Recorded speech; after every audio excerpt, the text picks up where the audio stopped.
40 को खत्म करिए जी। फातिहा। बिस्मिल्लाहिर्रहमानिर्रहीम अल्हम्दुलिल्लाहि रब्बिल आलमीन अर्रहमानिर्रहीम मालिकि यौमिद्दीन सिरातल मुस्तक़ीम सिरातल लज़ीना बिस्मिल्लाहिर्रहमानिर्रहीम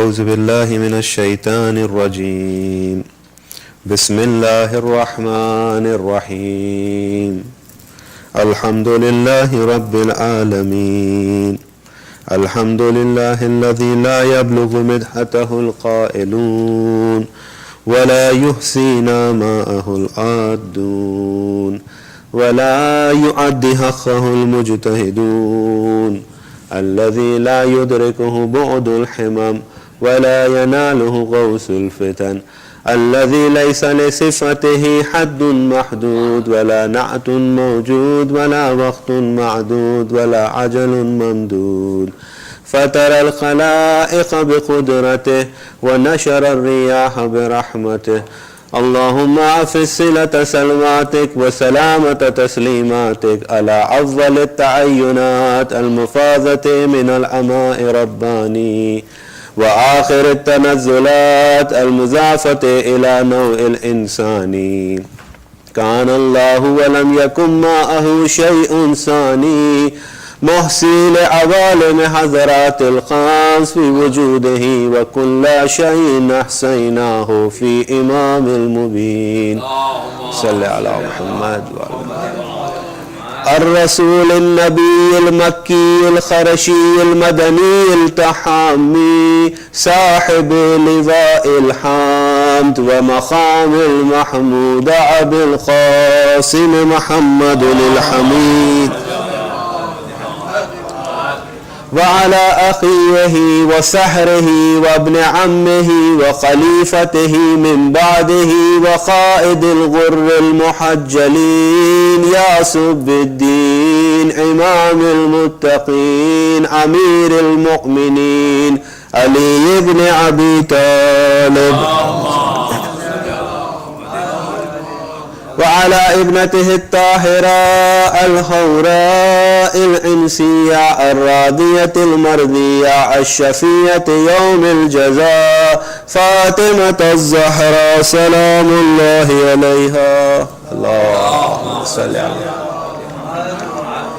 وعلى سبتي الرحمة وسيدي شباب أهل الجنة الحسن والحسين اللهم صل على أئمة المسلمين علي بن الحسين ومحمد بن علي وجعفر بن محمد وموسى بن جعفر وعلي بن موسى ومحمد بن علي وعلي بن محمد وحسن بن علي وحجة القائم المنتظر المهدي اللهم صل على محمد وعلى حججك على عبادك وأمنائك في بلادك اللهم سهل منهجهم وعجل في فرجهم وجعلنا من محبيهم ومواليهم وشيئتهم ولعنة الله على أعدائهم أجمعين من يومنا هذا إلى قيام يوم الدين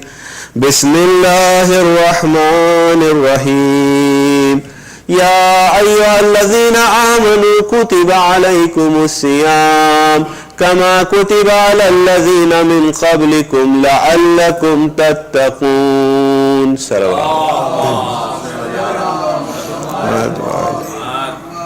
I begin in the name of Allah, the most beneficent and most merciful. We thank Allah subhanahu wa ta'ala for granting us tawfiq, especially in this blessed month of Ramadan, the month of forgiveness, the month of mercy, the month of blessings that are showering upon believers who are seeking Allah's forgiveness, who are seeking Allah's proximity and qurb by the means of fasting, by ensuring that their fast are only and only for Allah subhanahu wa ta'ala.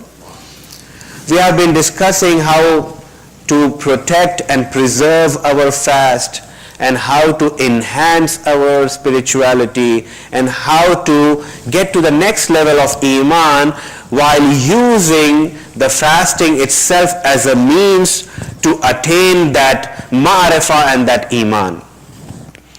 As we have also discussed how our acts of worships, they are also not an end, they are the means to an end.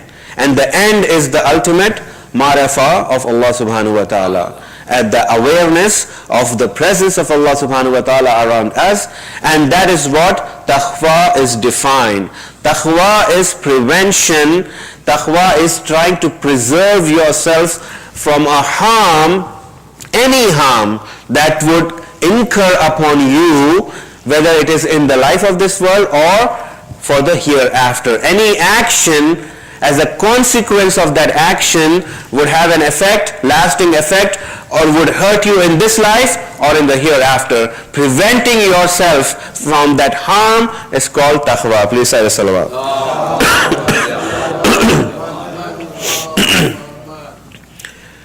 So, going on the same lines, we talked about different levels of taqwa or different stages of taqwa yesterday.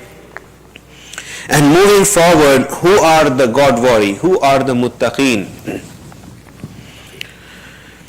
Muttaqeen are those who protect themselves, who protect their souls from the harm that could incur them in the hereafter through three things. One is i'tiqad, belief. The second is their character, their akhlaq. And the third thing is amal, their action. Muttaqeen are those are the muttaqeen who preserve their akhlaq, who preserve their aqaid, and who preserve their actions for the pleasure of Allah subhanahu wa ta'ala. Muttaqeen are those who ensure that their beliefs are intact. Their beliefs are not deviated. Their beliefs do not have innovations into it. Muttaqeen are those whose character, whose akhlaq reflects the character of a'imma, reflects the character or manifests the character of the Prophet or the Imams.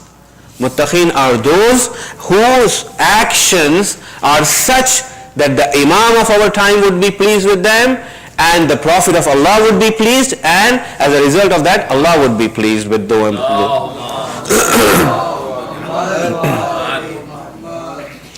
If you look at Quran, it says, ذَلِكَ الْكِتَابُ لَا رَيْبَ فِيهِ هُدًى لِلْمُتَّقِينَ الَّذِينَ يُؤْمِنُونَ بِالْغَيْبِ. It's a means of guidance. This is the book which is a means of guidance. There is no doubt in it that it's a means of guidance, but guidance to whom? Hudal lil muttaqeen, guidance to those who are muttaqi, those who possess the quality of taqwa, those who have the awareness of the presence of Allah subhanahu wa ta'ala around them. For them. And how do they believe? How do they bring that faith, that iman? Yu'minuna bil ghaib. They believe in the unseen. Now here, believing in the unseen should not be taken literally. Why? Because sometimes, especially because it is so in other faiths, and when it comes into in English language, like some of the translators of the Holy Quran say, believing in the unseen does not mean believing blindly. There is a difference between believing in the unseen and believing blindly. Having blind faith is totally different thing. Believing in the unseen is another thing. Now in Christianity, for example, they have blind faith. Believing without questioning, without challenging, without seeking answers. Unconditional belief, which is a blind belief. That is the belief in Christianity. Whereas in Islam, believing in unseen means recognizing that you cannot perceive everything. There are things beyond your comprehension, but you are allowed to ask, you are allowed to challenge, you are allowed to seek the answers, and Islam provides those answers. So there is a huge difference. So our aqaid, our beliefs should not be blind beliefs. Our beliefs should be rational beliefs that were brought by Rasulullah and that were protected by Ahlul Bayt alayhi salatu wasalam. Now when we look at the behavior, how should our behavior be? Innaka ala khuluqin azim. O Prophet, you have been given the best of character. You are upon the best of character that could be manifested in a perfect human being. Now if we are the followers of the perfect human being, if we are those who are muttaqi, then that should be reflected in our character. If it is not reflected in our character, our taqwa meter is going to go down. So if we want to raise our taqwa, the level of our taqwa, then definitely our character plays a very, very important role. How do we interact? How do we interact with those who are above us? How do we interact with those who are below us? How do we interact with our equals? How do we interact with Muslims? How do we interact with non-Muslims? Amir al-Mu'mineen says that there are people are divided only in two categories. Once they are brothers in your faith, if they are not your brothers in your faith, they are your brothers in humanity. This is how we are supposed to interact with them. We are not supposed to look down upon anybody except for ourselves. If there is anyone who has been very harshly accounted for, it is our nafs. We find ulama saying, never ever rely upon your nafs. Inna nafsa la ammaratun bisu. Your nafs tries to deviate you and attract you towards evil actions. Never be deceived by your nafs. Never rely upon your nafs. You can only look down upon your own nafs. You cannot look down upon other people. We have to keep the hurma of a believer, hurma of a mu'min. And then there are numerous narrations that talk about the respect and the honor of a believer. It is more, or it has been compared with Kaaba, or shattering Kaaba, shattering the house of Allah. If you shatter the abru or the respect of a believer, it is like you are shattering the house of Allah. This is what makes us muttaqi. These are the signs. Muttaqi are the ones who protect themselves in these three avenues. One is aqaid, the second one is their akhlaq, and the third one is their af'al, their action. Muttaqi ensures that their actions are not contrary to the commands of Allah subhanahu wa ta'ala. Muttaqi ensures that their character is not contrary to the prophets and the imams. Muttaqi ensures that their beliefs are not contrary to the beliefs that were brought by Rasulullah sallallahu alayhi wa sallam. Another meaning of taqwa that has been narrated is to take preventive measures, and in generic Islamic terms, it is meant to be fear, khashiyah, khashiyat-e parwardigar, khushu. Taqwa means fear of Allah, the Almighty. As Quran says, Ya ayyuhan nas ittaqu rabbakum.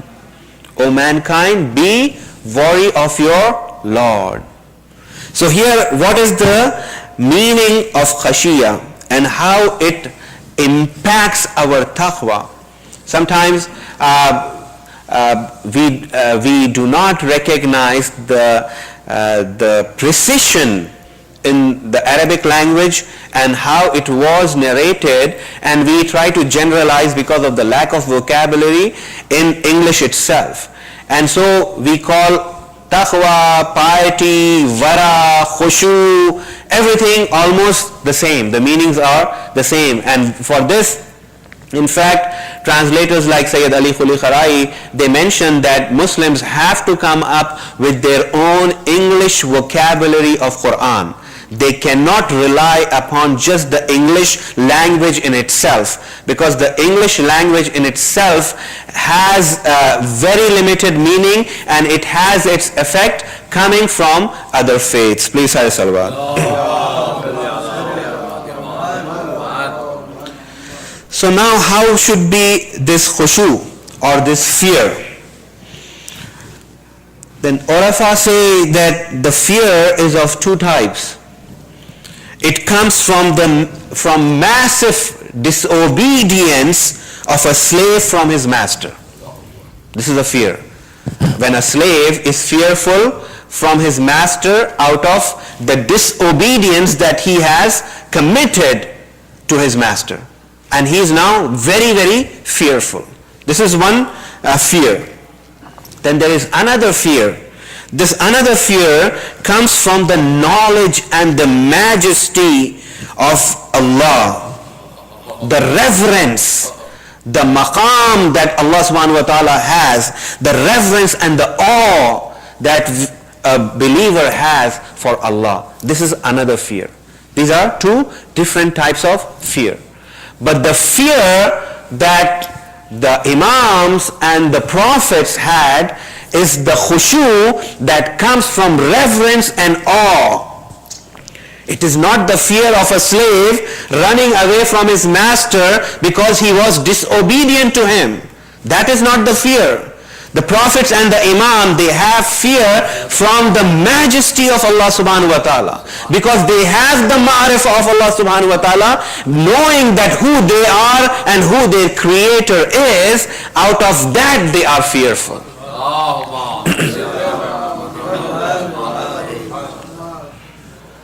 Now, just for the sake of children, I'm trying to water it down a little bit. How a little child would not, if a little child is fearful of something, not knowing, and how an adult knowing something is fearful of the consequences. For example, if a child is looking at fire and trying to play with fire because he does not have the ma'rifah of that fire, what that fire can do to him, he does not possess any fear. Whereas an adult is very, very fearful. You're going to get burnt, and it could be very, very severe. Why? Out of that ma'rifah of that fire that an adult has, while the child does not have. So if we don't fear Allah, we don't fear because we do not possess the ma'rifah. If we would possess the ma'rifah of Allah subhanahu wa ta'ala, like I was mentioning yesterday, how Allama Tabatabai rahmatullah alayh would not lay back out of the respect of the presence of Allah all around him. He was not even seen to lean back on a seat in a car. He would sit in front. And when his students tried to inquire and later on somehow found it out, Allama Tabatabai is very, very watchful how he sits, because he is in the huzur, in the presence of Allah subhanahu wa ta'ala. This is the quality of muttaqi. And the fear that we find in our Imams and the Prophet is the fear from the awe and the ma'rifah that they have for the Allah subhanahu wa ta'ala. Allahumma salli ala. But now how can we attain that khushu? Is there a way for us to also attain that khushu? We have to attain that khushu, because that is the ultimate quality that we are trying to strive for. Here, linguistically, even in Arabic, they acknowledge that between fear, which is defined with khushu, and fear, which is defined with khawf, there is not much of a difference. But Islamically, there is a huge difference between khawf and khushu. Although they are both translated as fear, whether it is in Arabic or in English, but there is a wide difference. And they say, إِنَّ الْخَشِيَّةَ أعلى منه وهي أشد الخوف. That khashiyah is superior and higher and more intense than khawf. The khawf that we hear in many cases in the verses of Holy Quran. How are these differentiated? Let me very quickly go and show to you the verses. الذين ينفقون أموالهم بالليل والنهار سرا وعلانية. Those who give in the way of Allah their possessions in the night and in the day, secretly and openly, فَلَهُمْ أَجْرُهُمْ عِنْدَ رَبِّهِمْ. For them there is a great reward near their Lord. وَلَا خَوْفٌ عَلَيْهِمْ وَلَهُمْ يَحْزَنُونَ. And for them there is no fear nor there is any grief for them. So this is khawf. They are people who act on behalf of Allah subhanahu wa ta'ala or act by giving away charity, whether it is openly or secretly during the day or night. For them, Allah is saying, for them there is no khawf, there is no fear. So this fear is different from khushu. We find all the prophets having khushu. We find all the prophets having khushu, all the imams having khushu. So this is different from khawf. Now other verses also are there in allazina amanu wa amilu salihat. Those who have brought forth iman and act virtuously, وَأَخَامُوا الصَّلَاةِ, and do establish salat, وَآتُوا الزَّكَاةِ, and they give charity and zakat, لَهُمْ أَجْرُهُمْ عِنْدَ رَبِّهِمْ. For them there is reward near their Lord. لَا خَوْفٌ عَلَيْهِمْ وَلَهُمْ يَحْزَنُونَ. And for them there is no fear nor there is any grief for them, because Allah has kept a reward for them. Now this is khawf. Now if we look at the difference, we find what is the difference between khawf and fear. Khashiyah comes from the greatness of whom we are fearing. The khushu, the awe, the reverence comes from the greatness or the majestic stature of that person. That is what khushu is. Whereas fear comes from the weakness that we possess. See, khushu is from awe and reverence, and fear is from our own shortcomings, our own weaknesses. However, your weakness might be too small, yet if you are fearful out of your own shortcomings, that is called khawf.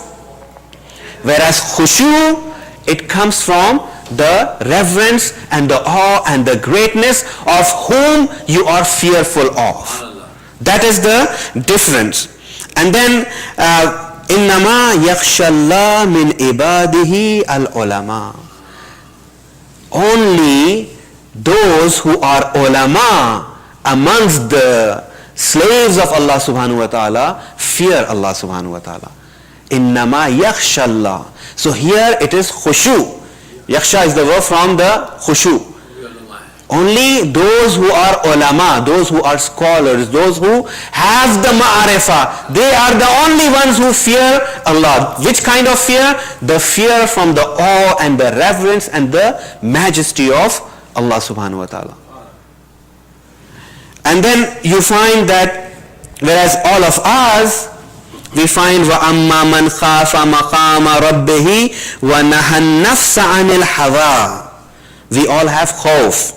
But as for him who is ought to stand before his Lord and forbids his soul from following his desires.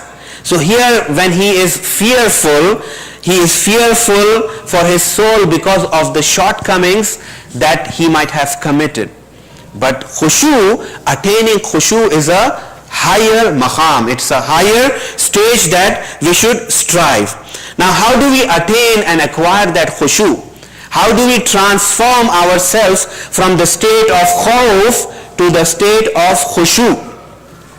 Urafa say, when we burn all our desires through the fire of khawf, then our heart will be enlightened through khushu. we will attain to the stage or maqam of khushu. First we have to burn our desires in the flames of khawf. And then we should burn our malice, our pride, our jealousy. When these are removed, all these passions are removed, then we are only focusing ourselves on the awe and reverence of our Creator. That is called khushu. When we have completely disengaged ourselves from the associations and the relationships that keep us pulling from each direction and have only one-to-one relationship with our Creator, and our hum and our gham, our passions and our energies are completely focused in preserving and ensuring that we are pleasing Him and attaining His raza, then we have attained to the maqam of khushu. Please say salawat.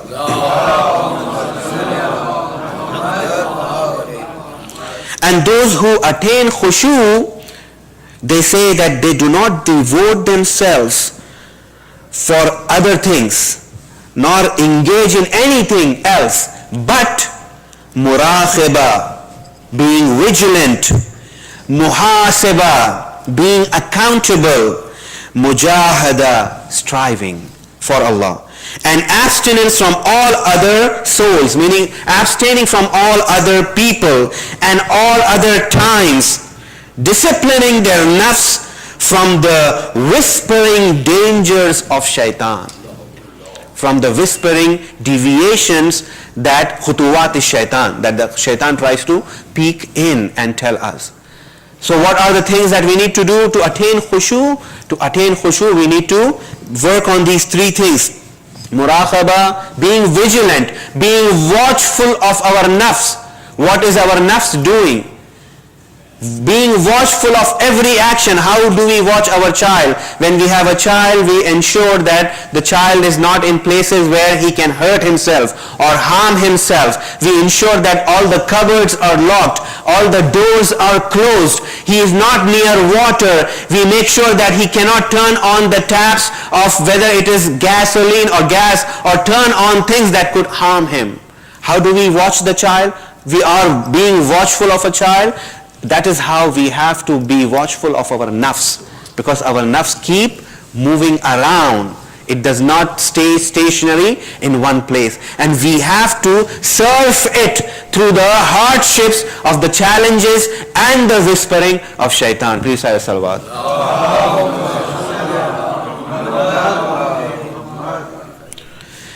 And then ulama say, therefore, when somebody asks you, do you fear Allah? Hal takhaf Allah? Faskut. Keep quiet. Don't answer. Be quiet. Why? If you said no, you have done kufr. If you say I don't fear Allah, then you have done kufr. You have denied Allah. And if you said yes, you fear Allah, then you have lied. You are lying, because if you have truly feared Allah, your maqam, your state, your hal would have been completely different. You would have been in a completely different realm. While we are in this realm, and although we say we fear Allah, but we do not have the truth, we do not recognize or witnessed in our souls the true essence of the fear or the khushu of Allah subhanahu wa ta'ala. We ask Allah subhanahu wa ta'ala that He inspire us and help us.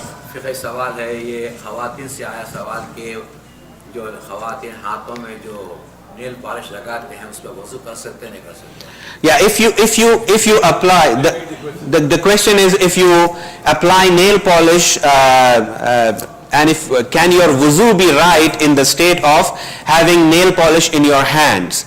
Anything that cannot penetrate your skin, if it is applied to your body or to the parts of your body which are essential for your wuzu, if anything is applied that would not penetrate, the water would not penetrate your skin, then that wuzu is not correct. You cannot do wuzu. For example, if you have grease on your skin, and if that is not cleaned, and if it is not penetrable, if it is insulating the layer of your skin, then it is not permissible, you cannot do wuzu. And likewise, the same rule applies to our nails, where if you apply paint, the paint becomes a layer and it becomes a insulator.